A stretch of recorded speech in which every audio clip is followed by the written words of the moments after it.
Hola chicos y chicas, bienvenidos nuevamente a mi canal. Bueno, en esta ocasión vamos a tratar la parte de fluidos, ¿bien? Esta va a ser, como siempre, la parte teórica principalmente. Después vamos a tener una parte donde vamos a resolver ejercicios, ¿bien? Ese tema de fluidos es importante tanto en CBC y en la parte de UA21 también, ¿bien? Así que, bueno, vamos con la parte teórica.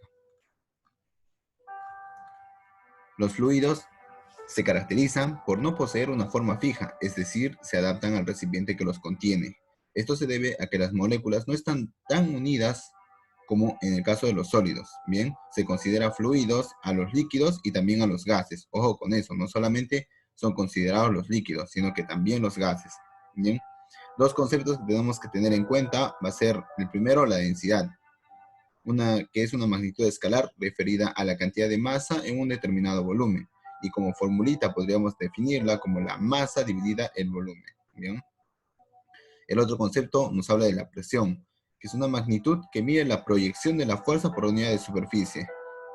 Como formulita tendría que ser la presión es igual a la fuerza por el área. ¿Bien? Área o superficie, es lo mismo. Ojo con eso. Bien, entonces, en el caso de fluidos tenemos dos ramas principales, una de las cuales va a ser la hidrostática y otra la hidrodinámica. Bien, la hidrostática nos habla del estudio de los fluidos en estado de reposo y que estos líquidos se encuentren confinados en algún tipo de contenedor, un recipiente. Este recipiente puede ser cerrado o puede estar abierto a la atmósfera. Bien, ojo con las diferencias en esos dos casos. Unos conceptos. Presión hidrostática. Es la presión ejercida por el líquido y va a tener como fórmula a la presión hidrostática igual a la densidad por la gravedad por la altura. Presión atmosférica.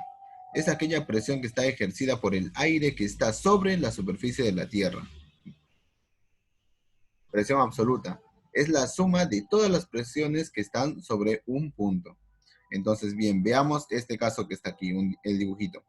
Si nosotros nos piden, por ejemplo, la presión hidrostática de esta capa de líquido, nosotros lo único que tenemos que hacer es aplicar la densidad de líquido, si en este caso es agua, la densidad va a ser 1 gramo por centímetro cúbico, por la gravedad, que ya saben el valor, 10 metros por segundo al cuadrado, por la altura, que va a ser la altura esta, de la capa de líquido que me piden. Bien, pero en el caso de que a mí me pidan la presión absoluta, por ejemplo, en el fondo del recipiente, yo tengo que contar la presión hidrostática, que es la de la capa de líquido, más la presión atmosférica, si este recipiente está abierto. Ojo con eso, si el recipiente está abierto, la presión atmosférica es la que interactúa aquí. Uno de los ejemplos claros que se toman en los exámenes son los tubos en U. ¿Qué es un tubo en U entonces?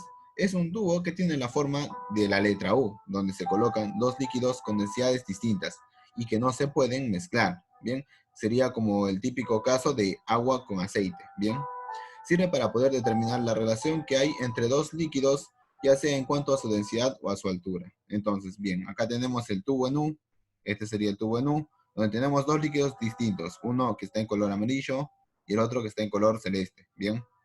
Y establecemos la fórmula a partir de dos puntos, ¿bien? Punto A y punto B, para los cuales yo voy a decir que la densidad en el punto A por la gravedad por la altura en el del punto A es igual a la densidad de B por la gravedad por la altura en B. Bien, se cumple siempre eso. Hidrodinámica. Estudia los fluidos que dejaron el estado de reposo y que se encuentran en movimiento. Se determina un caudal. ¿Y qué es el caudal? Es la cantidad de fluido que circula por unidad de tiempo. Entonces, como fórmula, podríamos decir que el caudal es igual al área por velocidad.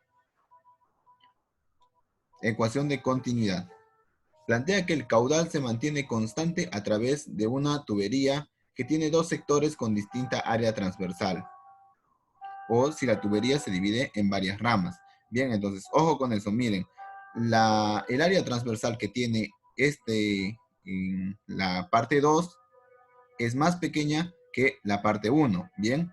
Pero ¿qué se debe cumplir siempre? Por más que esto sea distinto a esto, que el caudal que entra tiene que ser igual al caudal que sale. Y recuerden que caudal se halla área por velocidad. Entonces sería el área de entrada, área de 1, por la velocidad a la que entra, igual al área de 2 por la velocidad a la que sale. Ecuación de Bernoulli. Cumple con el principio de conservación de la energía para los fluidos y aplica en las siguientes condiciones. El fluido se tiene que mover en régimen estacionario. Se desprecia la viscosidad. Se considera que el líquido solo está bajo el efecto de la gravedad. Se cumple que a mayor área, menor velocidad. La fórmula parece muy complicada en un inicio, pero si se dan cuenta es simplemente la copia de todo esto en este lado. Entonces, ¿qué vamos a hacer? Elegir dos puntos, punto A y punto B. Y vamos a hacer toda la primera parte en relación al punto A y toda la segunda parte en relación al punto B. Entonces yo digo que la presión de A más un medio de la densidad del A por la velocidad al cuadrado más la densidad de A por la gravedad por la altura de A es igual a la presión en B más un medio densidad de B por velocidad al cuadrado más densidad de B por gravedad por altura de B. Bien, entonces si se dan cuenta, toda esta parte es lo mismo que todo esto. Bien. Teorema de Torricelli. Deriva la ecuación de Bernoulli. Estudia un líquido que se encuentra dentro de un recipiente y que fluye a través de un orificio y nos permite calcular la velocidad de salida del fluido.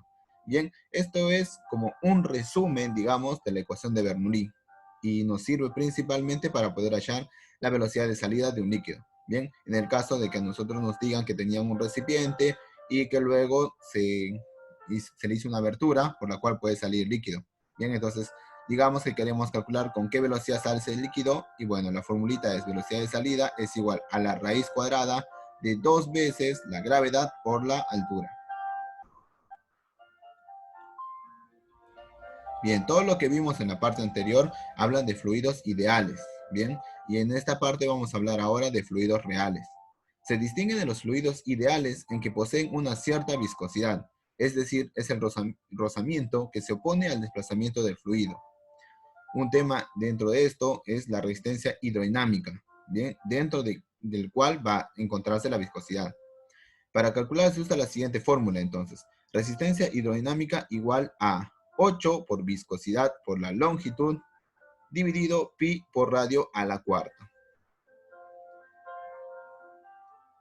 Entonces, tenemos también la ley de Poiseuille que nos dice que la diferencia de presión es igual al caudal por la resistencia hidrodinámica. Y recuerden que siempre podemos calcular la potencia. Bien, en este caso la potencia la podemos calcular por el caudal por la diferencia de presión. Pero ojo con esto que hay dos formulitas más. Eso queda como tarea para calcular la potencia. ¿Ok? Hay tres fórmulas. Circuitos. Una de las cosas importantes en cuanto a fluidos es que tenemos que determinar dos tipos de circuitos. Uno sería en serie y el otro sería en paralelo. Bien.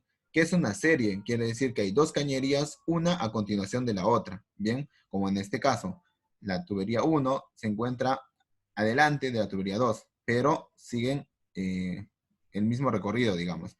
Tienen simplemente distintas áreas. Bien. En cambio, en un paralelo vamos a tener una tubería que viene primero, pero se divide en dos ramas. Bien, rama 1 y rama 2. Entonces, 1 y 2 están en paralelo. Bien. ¿Y por qué tenemos que hacer esta diferencia? Porque cuando nos pidan hallar la resistencia total de este circuito, necesitamos aplicar fórmulas diferentes. Bien, en el caso de la serie, la resistencia total es simplemente sumar la resistencia de 1 más la resistencia de 2. En el caso del paralelo, vamos a tener que hacer una fórmula un poquito más complicada, pero nos dice que 1 dividido la resistencia total es igual a 1 dividido la resistencia en 1 más 1 dividido la resistencia en 2. Bueno, eso es todo, chicos, por ahora. Espero que les haya servido la parte de fluidos. Practiquen muchísimo en la parte de ejercicios. Y bueno, síganme en todas mis redes sociales, compartan este video y mucha suerte. Nos vemos pronto.